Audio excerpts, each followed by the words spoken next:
옛날 옛적에 어린 소녀가 있었다. 부자 아버지가 사악한 계모와 결혼하자 그녀는 두 딸과 함께 집에 정착했습니다. 그들의 얼굴은 아름답고 하얗지만 그들의 마음은 사악하고 잔인했습니다. 그리고 불쌍한 소녀에게 힘든 시간이 왔습니다. 아침부터 저녁 늦게까지 그들은 물을 나르고 스토브를 데우고 음식을 요리하고 설거지를 하고 빨래를 하는 등 더러운 일을 하도록 강요했습니다. 게다가 이복 자매들은 최대한 그녀를 화나게 하기 위해 최선을 다했습니다. 그들은 그녀를 조롱하고 완두콩과 밀을 재에 부었고 그녀는 앉아서 그들을 골라했습니다. 저녁에 일에 지쳤을 때 그녀는 침대가 아닌 스토브 옆바닥에서 자야 했습니다. 그리고 그녀는 항상 재에 먼지, 더러움 속에 있었기 때문에 그녀의 자매들은 그녀를 신데렐라라고 불렀습니다. 그러나 어느 날 왕은 3일 동안 계속되는 잔치를 시작하고 그의 아들이 신부를 선택할 수 있도록 그 나라의 모든 아름다운 소녀들을 잔치에 불렀습니다. 2명의 지명된 자매가 그들도 잔치에 올 수 있다는 것을 알았을 때 그들은 즉시 옷을 입고 정리하기 시작했습니다. 신데렐라도 춤추고 싶었지만 새엄마는 드레스도 신발도 없고 더러워서 그녀를 놓아주지 않았습니다. 그리고 사악한 계모는 재에 밀 한 그릇을 부어 신데렐라가 2시간 안에 그것을 모으면 언니들과 함께 갈 수 있다고 말했습니다. 신데렐라는 정원으로 나가서 울었다. 그리고 나서 2마리의 흰 비둘기가 날아와 다른 새 무리가 뒤를 이었습니다. 그들은 재를 휩쓸고 쪼개기 시작했고 그래서 그들은 그릇에 있는 모든 곡물을 선택했습니다. 1시간도 채 안 되어 일을 마치고 모두가 돌아왔습니다. 신데렐라는 계모에게 그릇을 가져와서 잔치에 갈 수 있다고 생각하면서 기뻐하기 시작했습니다. 그러나 그녀의 계모는 어쨌든 그녀를 들여보내지 않을 것입니다. 그녀는 신데렐라에게 등을 돌리고 딸과 함께 공을 향해 달려갔다. 집에 아무도 없을 때 신데렐라는 바닥에 앉아 슬픔에 잠겼다. 그리고 나서 2마리의 흰 비둘기가 날아와서 다른 새 무리가 날아와 드레스와 신발을 벗었습니다. 그녀는 빨리 드레스를 입고 신부에게 왔습니다. 그들은 그녀의 이복 누이와 계모를 보았고 그것이 이상한 공주일 것이라고 생각했습니다. 그녀는 황금빛 드레스를 입고 너무 아름다웠습니다. 그들이 신데렐라라는 사실은 결코 생각하지 못했습니다. 왕자는 그녀를 만나러 나와 그녀의 손을 잡고 춤을 추기 시작했습니다. 그리고 그는 신데렐라를 너무 좋아해서 다른 여자와 춤추고 싶지 않았습니다.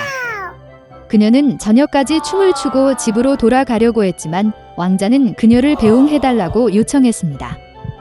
그는 이것이 누구의 아름다운 소녀이고 그녀가 사는 곳을 알고 싶었습니다. 그러나 신데렐라는 그에게서 도망쳐 비둘기장 위로 올라갔습니다. 왕자는 비둘기장을 파괴하라고 명령했지만 그 안에 아무도 없었습니다. 그리고 가까운 곳에서 그는 그의 아름다운 낯선 사람을 찾을 수 없었습니다. 아무도 신데렐라가 그녀를 집으로 데려간 비둘기에 의해 구출되었다는 것을 짐작할 수 없었습니다. 왕자는 화가 나서 고개를 숙이고 궁전으로 갔다. 그리고 갑자기 그는 신발을 보고 그것을 들어 올렸습니다. 그것은 너무 작고 우아하고 순금으로 가득 차 있었습니다. 왕자는 신데렐라가 도망쳤을 때 왼발의 신발이 계단 중 하나에 남아있다고 생각했습니다. 왕자는 기뻐했고 이 신발의 여주인과 신발이 어울리는 사람을 찾으라고 명령했습니다. 그는 그 신발과 결혼할 것입니다.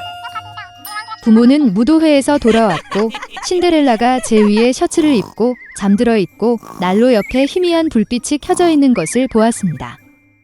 2 자매는 내일 금색 구두를 입을 만큼 운이 좋기를 바라면서 방으로 갔다. 다음 날 왕자는 집에 와서 장래의 아내의 신발을 신어보고 싶은 사람은 모두 나와야 한다고 말했다. 2 자매가 나왔고 계모는 신데렐라를 집에 가두고 그녀를 내보내지 않았습니다. 언니는 작은 신발을 입었습니다. 여동생이 입어보았습니다. 신발이 좋습니다. 왕자는 곧 떠날 뻔했지만 신데렐라는 창밖으로 나와 그에게 달려갔다. 그리고 그녀는 신발을 신었고 그것은 그녀에게 딱 맞았습니다. 왕자는 그녀의 눈을 들여다보았고 그가 춤을 추는 아주 아름다운 소녀를 그녀에게서 알아차렸습니다. 그는 신데렐라를 데리고 그녀를 말에 태우고 그녀와 결혼식을 하기 위해 탔습니다. 그리고 그는 자매들과 계모들에게 그들의 집에 갇히고 결코 그곳에서 내보내지 말라고 명령했습니다. 이것이 그들이 악의와 속임수로 처벌받은 방법입니다. 옛날 옛적에 먼 땅에 왕자가 있었습니다. 그가 결혼할 시간입니다. 왕은 아들이 진짜 공주와 결혼하기를 원했습니다. 여왕은 그녀의 아들이 왕과 왕비의 딸이 아니라 부드럽고 총명하며 우아하기를 바랐습니다. 그리고 그는 자신의 마음의 지시를 따르기를 원했습니다. 왕자는 신부를 찾으러 갔다. 며칠간의 여행 끝에 그는 가장 가까운 왕국에 도착했습니다. 현지 왕은 예에 바르고 잘생긴 왕자를 좋아했습니다. 그리고 그는 그를 딸에게 데려갔습니다. 공주님은 사랑스러웠습니다. 그러나 그녀와 이야기를 나눈 후 왕자는 그녀가 매우 멍청하다는 것을 깨달았고 그녀와 이야기조차 할 것이 없다는 것을 깨달았습니다. 그는 사과하고 작별 인사를 하고 계속해서 길을 떠났습니다. 다음 왕국에서 왕과 왕비는 어린 왕자에게 매료되어 즉시 딸을 만나도록 초대했습니다. 그들은 그를 공주가 식사하고 있는 식당으로 데려갔습니다. 청년이 인사를 했지만 소녀는 그를 쳐다보지도 않았다. 그녀는 저녁 식사에 대해 매우 열정적이었습니다. 왕자는 공주가 자신을 신경 쓰지 않는다고 생각했습니다. 작별 인사를 하면서 그는 이 왕국도 떠났습니다. 왕자는 사랑하는 사람을 찾기 위해 전 세계를 여행했습니다. 많은 노력 끝에 그는 적합한 신부를 찾는 모든 희망을 잃었습니다. 왕과 왕비는 이것에 대해 매우 염려했습니다. 하지만 그들은 아들이 잘못된 여자와 결혼하지 않았다는 사실에 기뻐했습니다. 어느 날 밤 격렬한 폭풍이 시작되었습니다. 양동이처럼 비가 내렸고 번개가 번쩍이고 천둥이 울렸다. 왕자는 잠을 잘 수 없었고 번개가 번쩍이는 것을 보며 공주를 계속 꿈꾸었습니다. 갑자기 문을 두드리는 소리가 났다. 왕자가 문을 열었을 때 어린 소녀가 문지방에 서 있었습니다. 그녀는 온통 비에 젖어 격렬하게 떨고 있었다. 불쌍한 소녀는 이 모든 악천후 속에서 혼자였지만 비에도 그녀는 매우 달콤해 보였다. 그녀는 숲에서 길을 잃었고 집안에서 몸을 따뜻하게 해달라고 요청했습니다. 왕자는 불쌍한 소녀를 불쌍히 여기고 그녀를 집 안으로 들여보냈습니다. 그는 그녀를 거실로 이끌고 벽난로 앞에 앉혔습니다. 소녀는 그녀가 먼 왕국의 공주라고 말했습니다. 그들은 공격을 당했고 그녀의 부모는 2명의 군인과 함께 그녀를 성 밖으로 보냈습니다. 그러나 폭풍 동안 그들은 길을 잃었고 공주는 홀로 남겨졌습니다. 여왕은 이것을 믿기 어려웠지만 그런 날씨에 소녀를 쫓아낼 수 없었습니다. 왕자가 거실에 들어갔을 때 그녀는 이미 여왕이 준 건조하고 깨끗한 드레스를 입고 있었습니다. 그녀는 지금 눈부셔 보였습니다.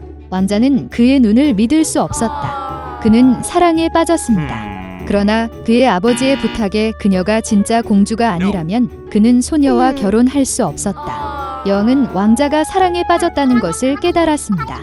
그녀는 그를 안심시키고 손님이 진실을 말하고 있는지 아닌지 알아내는 방법을 알고 있다고 말했다. 여왕은 어린 소녀를 위해 준비된 객실로 가서 작은 마른 완두콩을 매트리스 아래에 두었습니다. 그리고 맨 위에는 매트리스 6개를 더 넣으라고 명령했습니다. 곧 소녀는 그녀의 방에서 잠들었습니다. 다음 날 아침 모두가 공주의 각성을 간절히 기다렸습니다. 깨어났을 때 여왕은 그날 밤 어떻게 잤는지 물었습니다. 그 소녀는 그날 밤에 대해 매우 감사하고 비가 오면 밖에서 훨씬 더 잠을 잘 것이라고 대답했습니다. 그럼에도 불구하고 그녀는 매우 심하게 잤고 충분한 수면을 취하지 못했습니다. 그리고 이제 그녀는 마치 돌 위에서 자고 있는 것처럼 등이 아파요. 이것이 여왕이 기다려온 대답이었다. 그녀는 공주만이 7개의 매트리스 아래 숨겨진 완두콩을 느낄 수 있다는 것을 알고 있었습니다. 이 말을 듣고 그 소녀가 진짜 공주라는 것을 알게 된 왕자는 왕에게 그녀와 결혼하고 싶다고 말했습니다. 왕과 왕비는 아들과 공주의 결혼을 행복하게 축복했습니다. 왕자는 소녀에게 왕국의 전쟁이 끝날 때까지 궁전에 머물러 달라고 부탁했습니다. 그리고 그는 자신의 나라를 구하기 위해 군대를 보냈습니다. 그들은 곧 결혼하여 행복하게 살았습니다.